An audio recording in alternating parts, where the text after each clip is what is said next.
Institute for Counter-Terrorism. We appreciate it.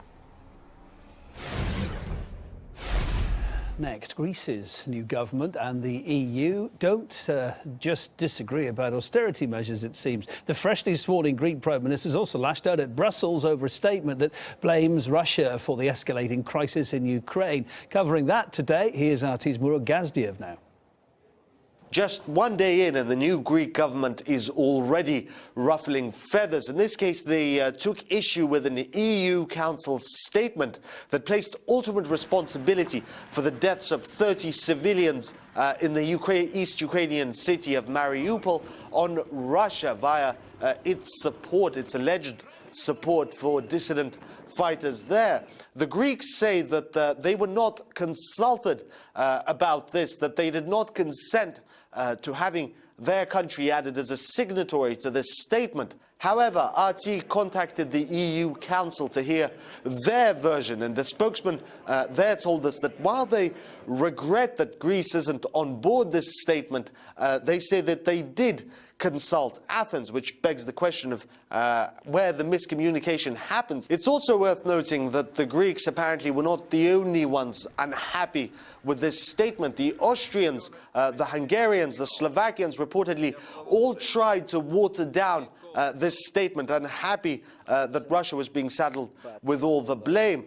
So it is very indicative of the differences between the new government in Athens and Europe as a whole. And it's not only political differences, it's economic ones as well, and primarily economic ones. Greece says that it is determined to renegotiate its 240 billion euro debt to the EU, to the IMF. The Prime Minister said, "We won't get into a mutually destructive clash, but we will not continue a policy of subjection," perhaps hinting that the new Greek government will stand up more than previous ones for its interests.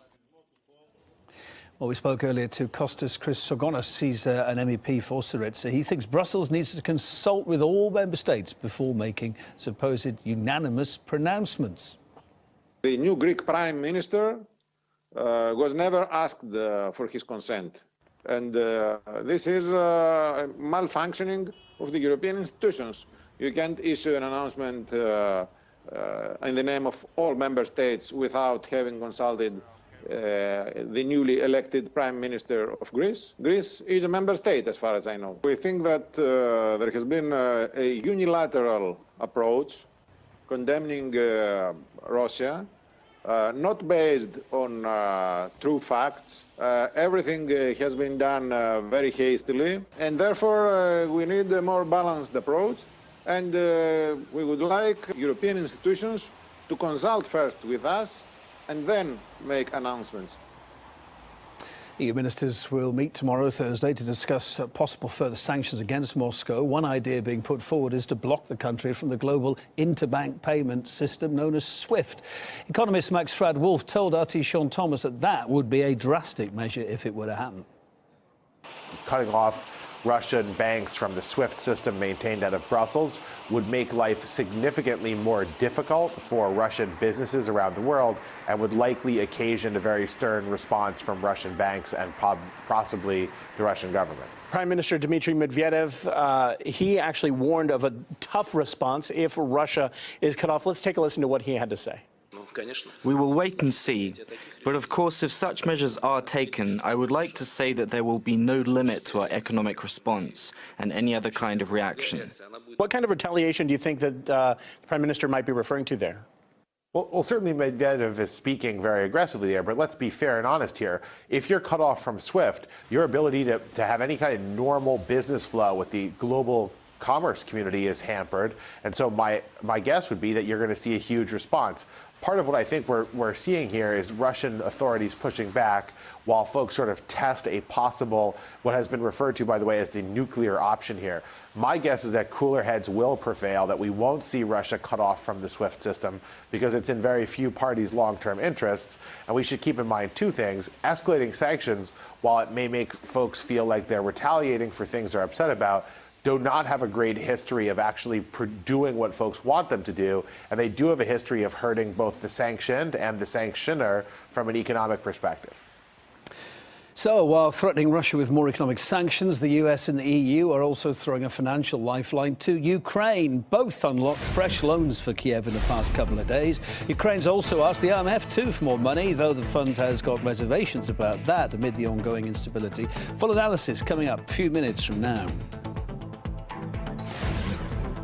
Talking about Bahrain next, though, a court there's adjourned the trial of key opposition figure Sheikh Ali Salman for another month. He was arrested late December and will remain in detention until his next hearing on February the 25th. He's charged with plotting a coup and, if found guilty, could face up to 19 years in prison. Ali Salman's detention sparked a week of countrywide protests demanding his immediate release, but that didn't stop the Bahraini monarchy from arresting his close activist and ally, Jamil Kadim, there. That was just 2 weeks ago. And then that was followed by furious public reaction again in the capital. Even so, yet again, just last week, Bahrain's top human rights campaigner, Nabil Rajab, was slapped with a 6-month prison sentence for a tweet. He spoke to us at Christmas. He said he was expecting it. It turned out that way. He's also spent 2 years behind bars before, which led to a series of clashes between his supporters and police. Former MP for Bahrain's largest political party, Jawad Farouz, says the charges against Sheikh Salman now are trumped up. It is not a fair trial, and the charges, it is mainly had political background. The regime will continue to detain Sheikh Ali Salman to further decision. It looks like they don't want him to free him at this moment. Most probably the charge is going to be revealed to him. The judge will ask him to stay in custody for some more time. The crisis will be there until the people get their demand to have a democratic state, equality. They want to run their country as per any democratic state and any civilized people. They are doing so in international community. Worth bearing in mind that Bahrain and the UK share various robust ties in various sectors. The UK's Foreign Secretary announced just last month that Britain would launch a permanent military base in the Gulf states. Now, though, London at the same time is urging Bahraini authorities to comply with international legal standards. But Jawad Farouz again says the way that British media are treating Ali Salman's case draws a different picture. Bahrain is becoming a close ally to UK. So the policy of UK to protect Bahraini regimes and to don't focus much on all these violations which is happening day by day. Unfortunately, the general media here, they covered the detention, but they didn't continue yet to cover the full aspect of all these violations which is continuing. The government position is so clearly backing the regime crackdown on the opposition. There are clear evidence there are double standards. On one hand, they are opposing a Syrian regime, for example, but in the another hand, they are supporting another regimes that it is so clear they are dictatorship regime like Bahraini regime.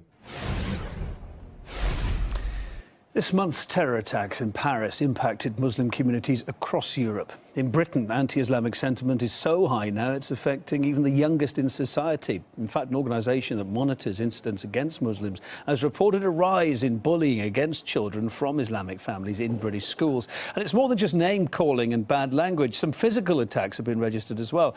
Azumar Ali from the Islamic Human Rights Commission told us the situation, in fact, wasn't much better before the attacks either. Sadly, I think we're looking at a rise in the problems we're seeing in the educational sphere. Our own organisation has undertaken an extensive survey of Muslim experiences in the United Kingdom last year, and we just got our results in this week. And in the educational sphere alone, 45% of the people who responded to that question said that they'd had some kind of Islamophobic experience in an educational setting, be that school or university. That's huge. That's really a massive amount of pupils and students who've got that. And this is before any kind of incident like the Charlie Hebdo attacks, after which there's usually a spike.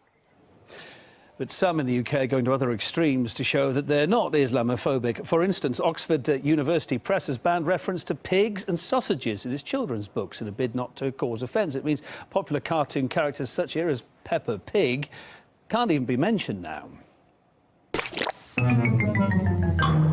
Oh dear.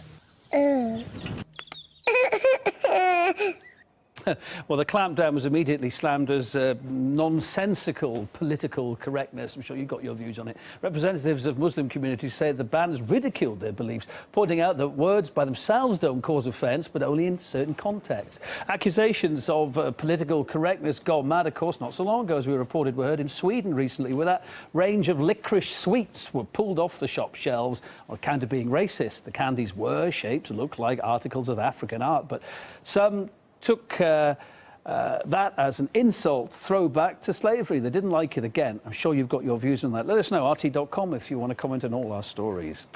Still to come on the programme, luxury yachts and private jets as getaway vehicles if you need it. In an emergency, where we look at what's got the world super rich, so spooked that some indeed are planning their escape, it seems, to the farthest corners of the globe.